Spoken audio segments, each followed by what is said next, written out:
বৌমা বৌমা, হ্যাঁ মা বলুন। বলি খাবার দাবার কি এবেলা আর জুটবে নাকি পেটে গামছা বেঁধে বসে থাকতে হবে? এদিকে খিদেতে আমার পেটের ভেতরে ইঁদুর যেন লাফালাফি করছে।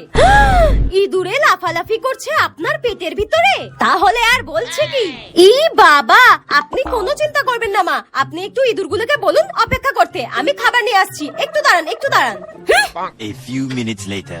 এই নিন মা আপনার খাবার, আপনি তাড়াতাড়ি খেয়ে নিন, এই নিন।